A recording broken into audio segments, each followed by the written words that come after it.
चलो जी, आज की कहानी शुरू करते हैं जिसका नाम है बारिश से तबाही। आपको भी पता होगा कि इन दिनों में बहुत बारिश होती है। कई लोग बारिश से खुश भी होते हैं, कईयों का नुकसान भी होता है। चलो जी, शुरू करते हैं आज की कहानी।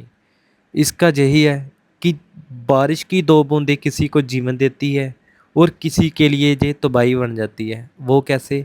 चलो शुरू करते हैं आज की कहानी। गांव का नाम था नैनीपुर। एक सुंदर सा पहाड़ी गांव था जो हमेशा हरे भरे खेतों, चहचहाते पंछियों और शांत जीवन शैली के लिए जाना जाता था। जहाँ के लोग बहुत ज़्यादा साधारण थे, मेहनती थे और आपसी प्रेम से बंधे हुए थे। सालों से जहाँ बारिश जीवन दयानी रही थी, खेतों की सिंचाई, तालाबों का भरना और पेड़ पौधों का लहलाना, सब कुछ बारिश की मेहरबानी से होता था। लेकिन एक ऐसा वर्ष आया कि उस वर्ष में बारिश कुछ अलग ही थी। जे कोई साधारण मानसून नहीं था, जे एक चेतावनी थी। वो क्या चेतावनी थी? प्रकृति का गुस्सा, इंसानी लापरवाही की सज़ा। क्या होता है कि इंसान गलतियां करता है, कुदरत से छेड़छाड़ करता है, जिसका खामियाजा इन कुदरती आफतों में भुगतना पड़ता है। चलो जी, शुरुआत करते हैं इस कहानी की। क्या हुआ कि इस गांव के ऊपर बहुत सारे बादल गिर आए। जुलाई की शुरुआत थी। आसमान में काले बादल छा गए थे।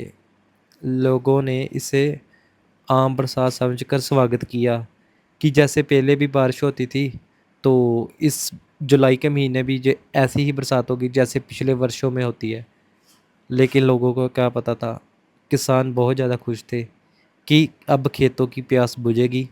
बच्चों ने जहाँ तक कि कागज़ की बेड़ियाँ भी बना ली थी कि हम पानी में इसे तैराएंगे और खुशी खुशी झूमेंगे।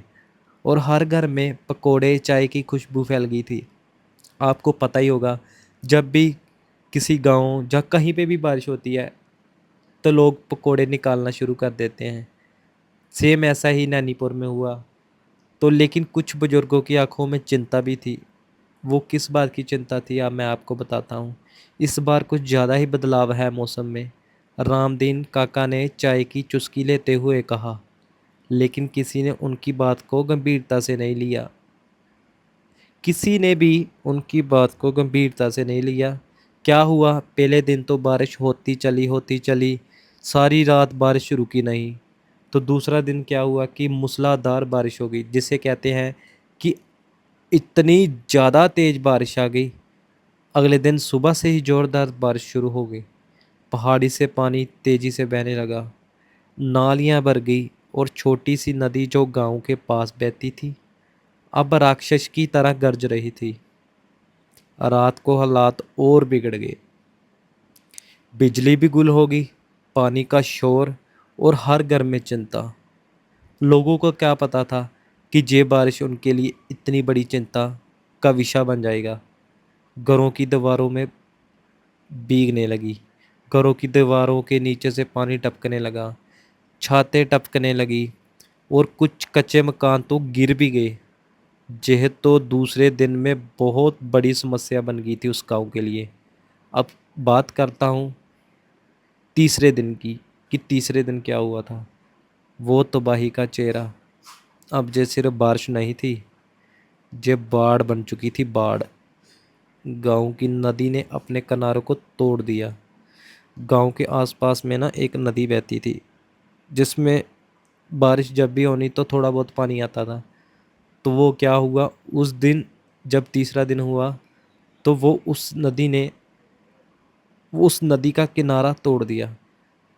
जो जितना भी पानी था सभी खेतों में चला गया, गलियां और घरों में चला गया। लोग अपने ही घरों में फंसे हुए थे। अब क्या करते? 3 दिन से लगातार बारिश हो रही थी। एक परिवार की गाय भी बह गई और दूसरे की पूरी अनाज की बोरियां। किसी ने अनाज जमा किया हुआ था तो उसकी सारी की सारी बोरियां उस पानी में बह गई। सबसे बुरी हालत बस्ती की निचली गली की थी, जहां गरीब परिवार रहते थे। मिट्टी के मकान, फूस की छतें और कमज़ोर दीवारें। आधी रात को जब पानी वहाँ पहुँचा तो लोग बाहर निकलने भी ना पाए। सीमा, जो 3 बच्चों की माँ थी, अपने बच्चों को छत पर ले जाने की कोशिश में खुद बह गई। आपने देखा होगा कि आप सोचो कितना भयंकर वो समा होगा इन गाँव के लिए, नैनीपुर के लिए। अब क्या था, राहत नहीं थी, सिर्फ इन लोगों के पास सिर्फ आंसू। गांव का संपर्क मुख्य शहर से कट गया था। एक पुल था, नदी के ऊपर पुल था, उसकी वजह से जे शहर में जाते थे, वो पुल भी नदी में बह गया। अब गांव का संपर्क पूरे शहर से टूट गया था। मोबाइल नेटवर्क बंद, सड़कें टूट गई और कई प्रशासनिक मदद नहीं पहुंची। लोग छतों पर चढ़कर मदद की आस लगाने बैठे थे। ऊंची ऊंची चिल्लाने लगे, बचाओ बचाओ की आवाज़ें। कुछ लोग पेड़ों पर चढ़ गए थे कि हम पेड़ों पर चढ़ जाएंगे, नीचे तो पानी था। कुछ ऊंचाई वाले स्कूल भवन में शरण लिए हुए थे। एक छोटा सा बच्चा इस गांव का, नैनीपुर का, जिसका नाम था राहुल, जो सिर्फ 6 साल का था, पूरे दिन अपनी माँ के शव के पास बैठा रहा, क्योंकि उसकी माँ मर चुकी थी उस बारिश की वजह से। क्योंकि उसे समझ ही नहीं आ रहा था कि क्या हुआ। उसे लग रहा था कि माँ सो रही है। अब क्या हुआ, 3 दिन बीत चुके थे, अब चौथा दिन था, जबकि मीडिया की एंट्री पर कोई मदद नहीं। जब मीडिया गाँव में पहुंची तो कैमरे चलने लगे, जहां पे बहुत सारा मीडिया आ गए, इंटरव्यू होने लगे। आपको कैसा लग रहा है, सरकार से कोई उम्मीद है? लोग थके हुए, भूखे और दुखी थे, लेकिन असली मदद वो अब भी नरादर थी। गांव की स्कूल टीचर अनीता दीदी ने गांव वालों को इकट्ठा किया और कहा, अब हमें खुद ही अपने लिए खड़ा होना होगा। जो सामान बचा है बांटो, बूढ़ों और बच्चों को पहले खाना दो, क्योंकि उनको ज़्यादा ज़रूरत होती है। क्योंकि वो बूढ़े होते हैं तो बच्चे बच्चे होते हैं। हम इस तबाही से भी लड़ेंगे। पूरे गांव ने इकट्ठा होना शुरू कर दिया और जो भी उनके पास बचा था वो बूढ़े और बच्चों में बांटना शुरू कर दिया खाने के लिए। अब मानता, गांव के कुछ युवाओं ने मिलकर एक बोट बनाई थी, लकड़ी, टीन और खाली ड्रम से। वे धीरे धीरे पानी में जाकर फंसे हुए लोगों को बाहर लाए। कुछ लोग बीमार हो चुके थे, कुछ तो सदमे में थे, लेकिन इंसानियत की उस बोट ने सबको उम्मीद दी। एक जवान लड़का था, राहुल, जिसने खुद अपने परिवार को खोया था, सबसे आगे था। जब किसी ने पूछा, इतने दर्द में भी तू दूसरों की मदद कैसे कर रहा है, तो राहुल बोला, अगर मैं रुका तो शायद कोई और बच्चा अपनी माँ को खो देगा। मैं नहीं चाहता कि और राहुल जैसे बच्चे अनाथ हो। हफ्ते भर बाद कुछ बचा, कुछ नहीं। बारिश थमी, कुछ दिनों के बाद बारिश थमी, लेकिन गांव उजड़ चुका था। 14 लोगों की इस बारिश से की वजह से जान गई थी। 30 से ज़्यादा घर बर्बाद हो गए और सैकड़े लोग घर बेघर हो गए। खेतों में कीचड़, टूटी दीवारें और बिखरे सपनों की तस्वीरें चारों ओर थी। सरकारी मदद तब आई जब बहुत कुछ खत्म हो चुका था, कुछ राशन, कुछ तिरपाल और, लेकिन नैनीपुर के लोग अब जान चुके थे, भरोसा खुद पर ही करना है, किसी और पे नहीं। अब क्या हुआ, कुछ महीने बीते गए नैनीपुर के। जब सब कुछ थोड़ा सामान्य हुआ, गांव के लोगों ने खुद ही अपने घर बनाने शुरू किए। ईंटें, लकड़ी, मिट्टी, सब कुछ एकजुट होकर इकट्ठा किया गया। नीता दीदी ने एक छोटी पाठशाला फिर से शुरू की। अब वो राहुल गांव का हीरो बन चुका था। उसे शहर से बुलावा आया, लेकिन उसने मना कर दिया। उसने कहा, जहां मेरा गांव टूटा वहीं मैं उसे फिर से खड़ा करूंगा। अब इस कहानी के आखिरी तरफ आते हैं। पहले तो आप बताएं, इस कहानी से आपको क्या शिक्षा मिली?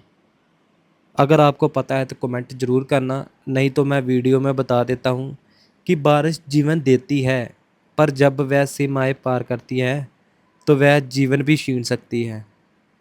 नैनीपुर अब सिर्फ एक गांव नहीं, बल्कि एक मिसाल बन चुका था कि इंसान अगर एकजुट हो जाएं तो किसी भी तबाही का सामना कर सकते हैं। तो इससे यही सिद्ध होता है कि जब भी कोई मुसीबत आए तो अपने लोग इकट्ठे होकर उस मुसीबत का सामना करना शुरू कर दो।